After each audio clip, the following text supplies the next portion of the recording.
आधा दर्जन लोग पहुंच गए पुलिस के गिरफ्त में। सबों ने मिलकर एक चोर की धुनाई कर दी। पुलिस ने चोर को पहुंचाया सलाखों के पीछे।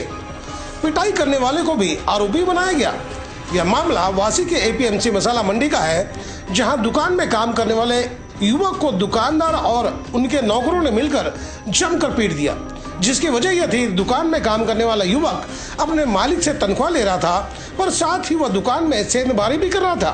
पर कहते हैं ना कि पाप का घड़ा फूटता जरूर है, और यही हाल हुआ भानुशाली के दुकान में काम करने वाले युवक की।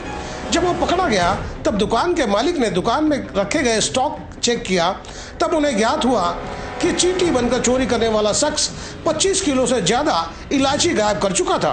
तब उस युवक से दुकान के मालिक के बेटे ने पूछा कि सच बता दो कि तुम्हारे साथ इस दुकान में काम करने वाला और कौन कौन जुड़ा है और यह माल किसको बेचा गया। तब नौकर ने उन लोगों का नाम लिया जो पिछले 2 दशक से इस दुकान में काम कर रहा था। झूठ बोलने की वजह से दुकान के मालिक का पारा चढ़ गया और वो फिर चोर नौकर की जमकर पिटाई कर दी, जिसमें साथ दिया दुकान में काम करने वाले दूसरे नौकरों ने। और यही वजह रही कि चोर नौकर को मारते मारते अधमरा कर दिया गया। बात यही नहीं रुकी, उससे जूता तक चटवाया गया। कहते हैं ना, मरता क्या नहीं करता। बचने के लिए चोर नौकर ने जूते भी चाट लिए, पर जूते चटवाना मालिक को भारी पड़ गया। यही वजह रही कि एपीएमसी पुलिस ने मालिक और नौकर पर अलग अलग मुकदमा दर्ज कर दोनों को सलाखों के पीछे पहुंचा दिए। जब हम हकीकत जानने पहुंचे तब दुकान के मालिक ने हकीकत बयां किए। वहीं जब एपीएमसी पुलिस थाने के वरिष्ठ पुलिस अधिकारी से बात की गई तब उन्होंने हमें विस्तार से बताया। सुने। 27 मार्च 2024 के दिन एक मसाला मार्केट में स्वस्तिक ट्रेडिंग करके एक कंपनी है, उसके मालिक है रौनक भानुशाली।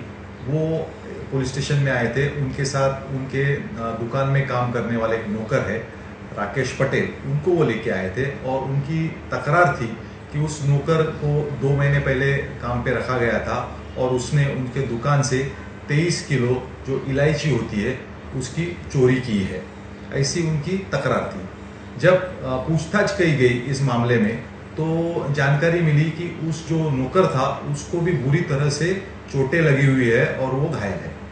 इसकी और जानकारी लेने के बाद उस नौकर को हॉस्पिटल में भेजा गया। तो उसके और जो बेसिक उसकी जो चेकअप है वो करके लेके उसको वापस बुलाया गया। इस मामले में 2 केसेस रजिस्टर की गई एपीएमसी पुलिस स्टेशन में। एक जो मालिक है दुकान के, उसकी तकरार लेके एक एफआईआर किया गया कि नौकर ने चोरी की है, वो एक केस रजिस्टर हो गई। और दूसरी, वो जिस नौकर को लगा था राकेश पटेल, उनकी फरियाद ली गई, उनकी एफआईआर ली गई। और ये जो मालिक है और दूसरे नौकर जो मालिक के पास काम कर रहे हैं, पुराने नौकर, उन्होंने मिलके इस जो महेश पटेल है उसको बुरी तरह से हाथापाई करके और लाठी से मारा था। उसके बाद में उसके वीडियो निकाले गए और ये गुनाह उसने ही किया है ये कबूल करने के लिए उसको उसकी तरह से भी उसको वीडियो बनाए गए थे। इसकी तकरार ली गई और ये मालिक और उसके जो पुराने नौकर है, ऐसे 6 लोगों को इस मामले में अरेस्ट किया गया 27 तारीख को और उसको कोर्ट के सामने पेश किया गया। और उनका पुलिस कस्टडी रिमांड 30 मार्च 2024 तक पुलिस को मिला है और इस मामले की तहकीकात आगे कर रहे हैं। हम तो इतना कहना चाहेंगे कि क्रोध में आपा ना खोएं। जी हाँ, थोड़ी सी गलती बहुत बड़े नुकसान का सामना करवा सकती है। और यह नमूना आपके सामने है कि एक व्यापारी गुस्से में जो कर बैठा, उसकी वजह से उन्हें लेने के देने पड़ गए। इसे कहते हैं सर मुंडवाते ही ओले गिरना। मुझे लगता है कि आपको मेरी बात समझ आ गई होगी, और नहीं आई तो फिर आप गलती दोहराकर अंजाम देख सकते हैं। मर्जी आपकी। तो दोस्तों, आपको मेरी खबर बेहतर लगी हो तो लाइक करें, सब्सक्राइब करें और बेल आइकन दबा दें। अब हमें कोई सुझाव देना चाहते हैं तो कमेंट बॉक्स पर लिख भेजें। तो गोपाल साहब को दीजिए इजाजत। हम जल्द दूसरी खबर के साथ हाजिर होंगे।